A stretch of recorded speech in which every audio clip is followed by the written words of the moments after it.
What's going on, fellow gamers? I am back today. I'm going to be talking about and reviewing Eternals. The most divisive, not divisive, people just straight up hate this movie, and for good reason. It shoves like a good 2 seasons of a TV show into 90 minutes. I don't know who thought that would really work, but I feel like spoilers doesn't really matter for this movie, because first of all, who cares about this movie? And second of all, this movie came out forever ago, so I feel like everybody who's wanted to see it has definitely seen it already. All 5 of them.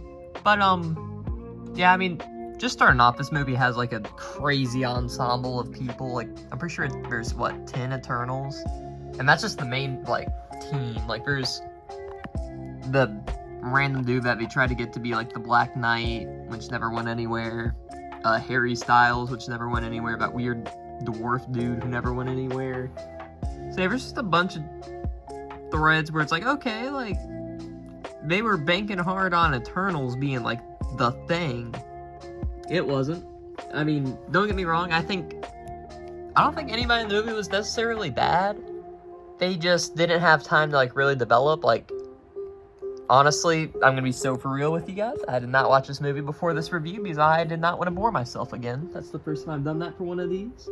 So, yeah, I don't remember all the names or anything, but overall, none of the characters are bad. The standouts would be the movie star Indian dude. He was really funny, and I hope, out of all these characters, I hope he shows up again because he was fun. I think Icarus was the villain, which I think the concept of, quote-unquote family of, 1,000-year-old protectors or whatever, fighting against themselves for, to save the world. I think that's pretty neat. I think that's a neat concept. But when you're introducing thousands of years of the lore into 90 minutes, it's just not gonna work. I feel like this should have been a Disney Plus show. And I feel like it could have been a good Disney Plus show, but it was a full movie and not a good one.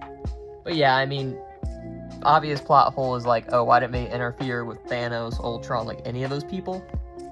And their lazy excuse we were told not to. Yeah, as if. Their whole thing is to make sure Earth's population reaches, a certain amount for, a celestial to pop out of the planet. So you'd think somebody snapping out half of all life would kind of put a wrench in that, but nah. They didn't exist. You know, it's just lazy. I feel like we could have handled that better, or just not even address it, honestly.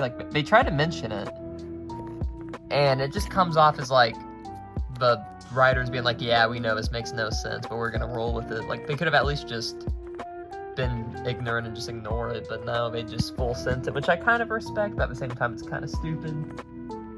I don't ever remember the main girl's name, honestly. I know she, dated Icarus or whatever, and it's whoa. I love you, blah, blah, blah, now we have to fight. The speedster girl, she's cool. She's, deaf or something. She had some, really cool fight scenes. She's probably the standout action character in this movie. I feel like she was neat. General plot, the Celestials, they birthed from, destroying planets or whatever, some Galactus type stuff.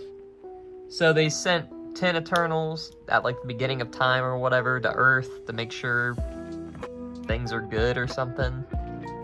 And it goes through thousands and thousands of years where it's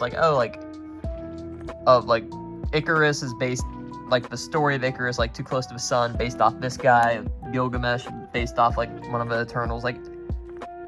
It's very neat. These Eternals are building up real world stories were based off of them. I think that part was neat. They should have leaned more into that.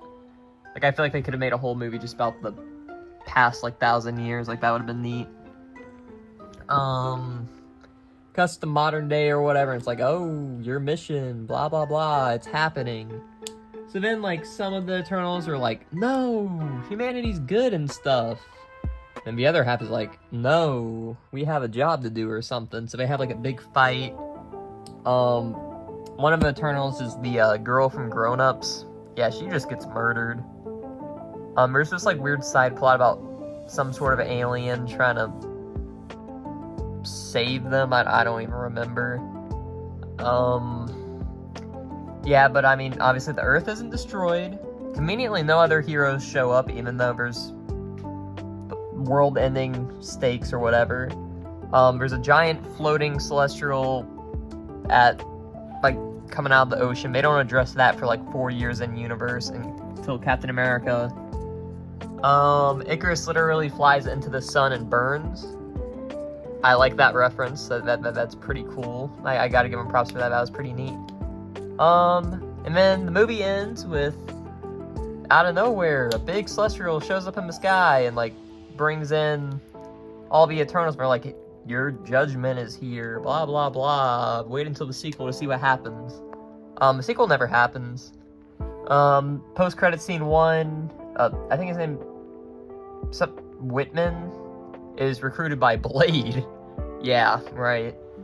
To be the Black Knight or whatever, and it's like, ooh, what could this be leading to?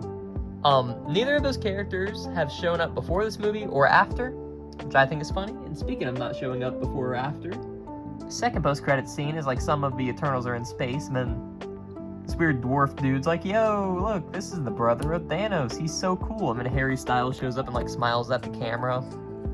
None of them ever show up again. I don't know if they were planning on that happening or going anywhere, but it didn't. So I mean, this movie had a lot of talent put into it. The director's an Oscar-winning director. Big name stars. Good. I feel like they had fun dynamics. There's some scenes where they're just hanging out, and honestly, that's the best part of the movie. It's just them hanging out. I think Ringo. Is it Ringo? The name of the Bollywood dude, but whatever his name is, bring him back, if not anything else. And yeah, I mean, that's the entire movie.